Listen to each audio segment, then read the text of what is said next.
This program is rated PG. It contains themes and scenes which may not be suitable for very young audiences. Parental guidance is advised. Be advised that the views and opinions of the hosts and guests do not reflect those of the station.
Welcome to Usapang Bayan. Ako po si George Chua at kasama ko rin ang aking co-host na si Rach Marquez.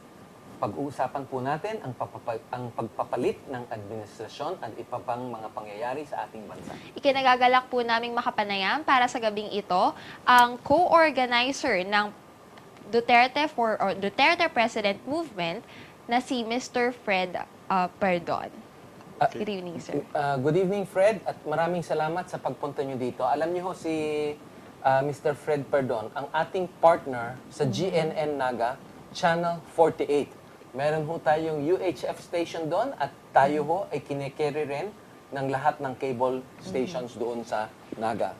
Tama ho ba yun? Yes, yes. Okay. Siguro, Fred, para mapag-umpisahan natin yung ating programa na malaman ng ating mga viewers, no?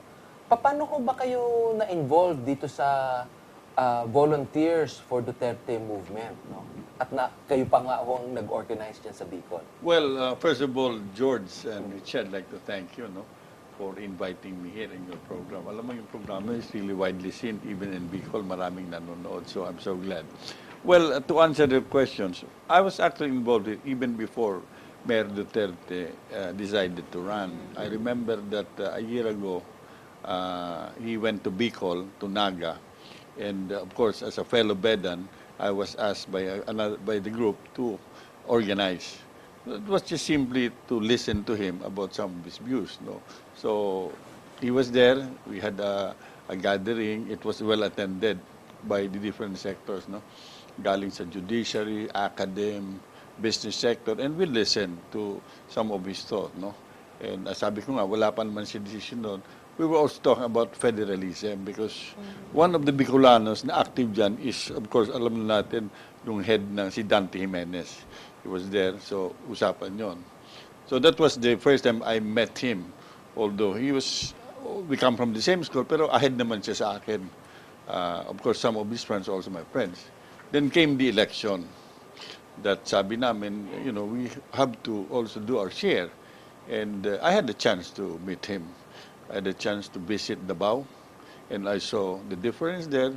So sabi namin, there's something with this guy that I think we have to help him, especially yung mga issues and concerns sa Bicol region, because I'm more based in Bicol, in Naga City. So that's more or less the short story about us getting involved. So ang nangyari dyan, we got together, si Judge Clavicilla, also a the same fraternity, and then of course si Dante. So, and also there are a lot of people there. We banded together and then, help in the sorties, in the campaign. Yun ang nangyari. So mukhang marami hong taga-San Beda ang magiging o nai-involve dito sa darating na bagong administrasyon. Well, it appears, some of the people that yes, really identified, because these are also the people who really joined him even before na wala pang masyadong political. I know for a fact that doon sa Bicol, there was no big politicians who was, helping him in the campaign. it's only in the last portion that we saw some big politicians join. But at the start of the game, more of the volunteer group. Fred, I know that you have been attending some of the inner circle meetings, no? Ano ho ba yung mga nababasa natin sa dyaryo o na i-announce sa radyo, yung mga pangalan na, fino-float kung ano yung mga ibang posisyon na magiging kanilang posisyon sa bagong administrasyon. Ano ho ba yung more or less na naririnig nyo rin o na more or less talaga nga hong magiging kaparte nitong administrasyon na darating? Well, Sino ba yung mga pangalan? I'm not actually part of the official, shall we say, but in my observation, because some of them I read, is that I think it's consistent with what Mayor Duterte said, that he would like people to know who he plans to appoint, so that I guess it's a good move, so that people now can react. And I guess so far the choices that he has made is acceptable to a lot of people. But sabi nga nila is that it's only after June 30 that everything will be final. No? Because it's only when Mayor Duterte would have assumed as the next president that it becomes official. So ang pakalam ko ngayon, lahat hindi pa naman official, although may mga indication that of preference. Right. So si presumptive President-elect po yung nangunguna po talaga at malaki po talaga yung difference niya from all the other candidates. Ano po sa tingin nyo yung naging edge niya among the other candidates? Was it his platform of governance, his yung experience niya, yung track record niya, or dahil po nakaka-relate yung karamihan ng ating mga kababayan sa pagiging candid ni Digong? Well, my observation, is a personal observation, is that he has a different, parang approach as far as the election is concerned. No? Everybody's talking about the life that they will have, but Mayor Duterte seems to have introduced something which is near to the parang concerns ng mga tao. Of course, Close to the hearts of close to people. the heart, like drugs, a problem, criminality, which a lot, because normally we would hear it na you make yourself better, but this time is different. The other thing is that I guess he has had evidence to show, like being the mayor of Davao, that it's something that you cannot deny. If you go to Davao, you will have an experience that is really different.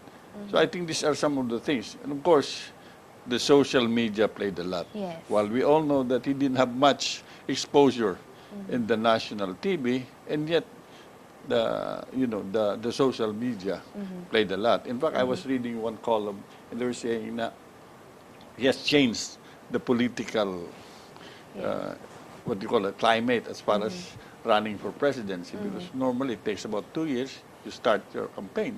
But in this part, it only takes 6 months.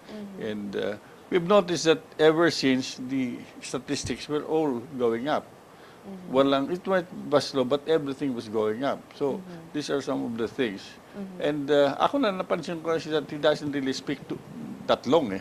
More of Diretso. diretso. And people are able to immediately get it. That's You mentioned social media, sir. Yeah. Sa tingin niyo po, ano yung naging role ng social media dito? Kasi po, dun yung mga comments, yung mga opinions po ng iba ay divisive pagdating po nitong nakaraang elections. Meron nga pong mga nag-unfriend at Right. nag-block That's ng true. mga friends because of varying at different opinions. Ano po sa tingin niyo yung naging role? Sa tingin ko yung naging role ng social media, they were really able to get what is happening on the grounds. We need to say, because you notice that there were some postings there kung ano sinasabi niya without any editing, nakikita nyo. And then they were able really to react to what is being said. Isa nga yung selfie, malaking bagay ata yun na, we have a selfie. I've noticed dun sa campaign, maraming gustong mag-selfie, Selfie. We don't know the effect of that. Yung selfie pala, pag nag-selfie ka, it goes to your friends, it goes to your friends. And these are things that multiply. So in short, talagang malaking, malaking advantage yun. So yun ang mga napansin ko. Nung kampanya ho ni Mayor Duterte, marami ho siyang pinangako, pati yung time frame by which he will solve a lot of these issues. Palagay niyo ho ba, paano niya ho ba mai-address yan? Meron na ho ba siyang plano ngayon, or may mga tao na siyang nakahandang tuparin yung kanyang mga pangako? Ako, I'm just talking personally as an observer, no?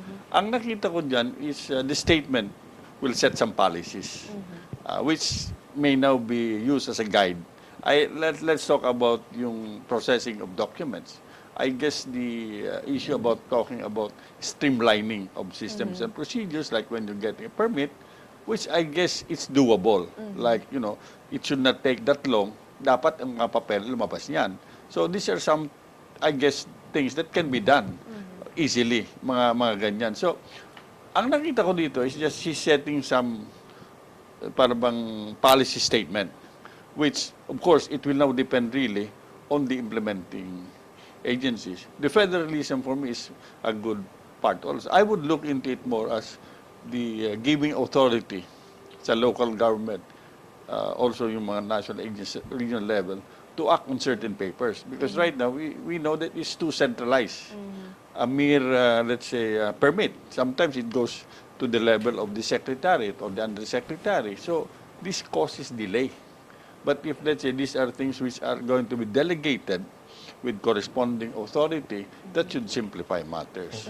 So sa tingin ko yan ang mga pwedeng mga doable. Of course, there are other bigger issues there. But again, it would now be depend on the people who will have to implement it. Yan ang nakita ko. Personally, it's not really the official, based on my observation lang. Sir, you mentioned about federalism. Si Mayor Digong po, paulit-ulit niya pong nilalobby yung federalism. Do you think it's possible to shift from democratic government to federalism in a span of 6 months to a year? Well, I don't think so that we'll take that long. Because there's a lot of issues there, like I think there's certain aspects of our constitution that needs to be.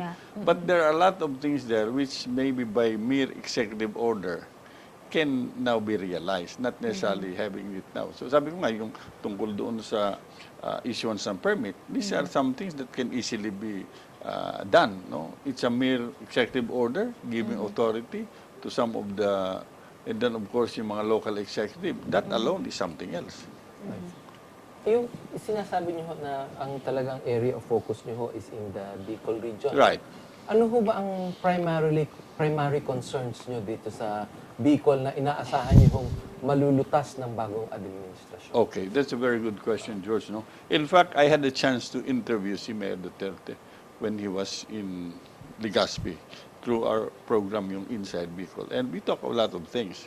One thing I can remember vividly is yung tungkol sa commitment niya to fix the Philippine National Railways. In fact, he was telling me na, alam mo, isa niya yun sa major program sa Awan, yung railway system. And this has long been the desire of the Bicolanos to have that PNR because a lot of people, they know yung PNR is something else for them.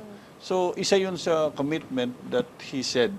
And we're glad because, in fact, I had some informal discussion being the media man and also with some of the people of the PNR. And I found out that almost 2 years pala hindi madesisyonan yung Actually ho, nababasa ko ho sa mga ibang mga news reports galing sa ibang bansa. Ang Pilipinas na ho ang pinakakulelat yata sa paggamit ng railways. No? So ano ho ba ang specific programs na magagawa tungkol dyan? Okay, these are the things I guess that can be done under the new administration. One is, it has already been decided. Of course, I heard from the OTC that they will now have the standard, not the narrow gauge, standard na ang gagamitin. That there's going to be built, have PPP from Manila to the south. Now, again, what is needed is to fast track. I understand it has now been submitted to NEDA for approval. So siguro isa yan na pwede mangyari is that under the new administration, NEDA should now fast track the approval so that it can now be published for possible PPP. My understanding is that it will cost about 171 billion, and there are already other, interested groups to have it financed. So, yan ang nakita ko dyan na parang medyo masasayahan. In fact, even not only the Bicolanos, but along the way, na yung mga dadaanan yan. Yung 171 billion ba na yan, hanggang Bicol? Hanggang Bicol na yan. Now, I understand that there's going to be an addition because At the study one time was just considering passenger. But now I think they have now realized that freight is very important. I think so. So, and then with the standard gauge, I heard there's going to be additional of 56 billion. So more or less that's the total amount that it will cost. And my understanding as far as construction period, it will be about 4 years. So given the timeline, siguro, maybe let's say 2 years for the preparation in terms of reference, also for the publication, bidding. We're hoping that maybe siguro before the end of the term of Mayor Duterte, that should be operational. And I'm sure that a lot of Bicolanos, maraming masasihan yan because sabi ko, matagal na yan na walang ano. Well, one comment I'd like to make before we have a station break is that nabanggit niyo ho yung gagamitin na pera dyan ay yung public-private partnership. No? Okay. Laging dinadahilan na kailangan ng taxes na naman para mapondohan yung mga proyekto ng government. Ang problema nga ho, kagaya niyan, privately funded dyan, tapos sisigilin pa natin ang tao through their taxes, tapos noon, magbabayad pa ang tao ng mas mataas na yung mga fees, no, yung mga pamasahe. Parang double whammy naman ng mga tao natin, kawawa naman talaga yung mga babae natin. That's a valid observation. But I've heard that yung parang if ever this is going to be implemented, they're not going to be talking along about yung purely revenue from the passenger, no? They'll also be talking about ancillary revenues which can be made, like putting up yung mga stores, mga services near the station. So dapat bawasan ng taxes? Well, siguro, yung tungkol sa revenue dyan, it should not really be that expensive because of course, yung mga investors will also have other income, other source of income. But I'm not really privy to the details. Okay. Pakaalam ko lang, nasa NEDA na, kailangan yan i-fast track para ma-realize. So, we'll have a station break sa amin pong pagbabalik. Pag-uusapan pa rin natin ang mga susunod na plano ng administrasyon. Kasama po rin natin si co-organizer ng Duterte for President movement ng Bicol. Thank you.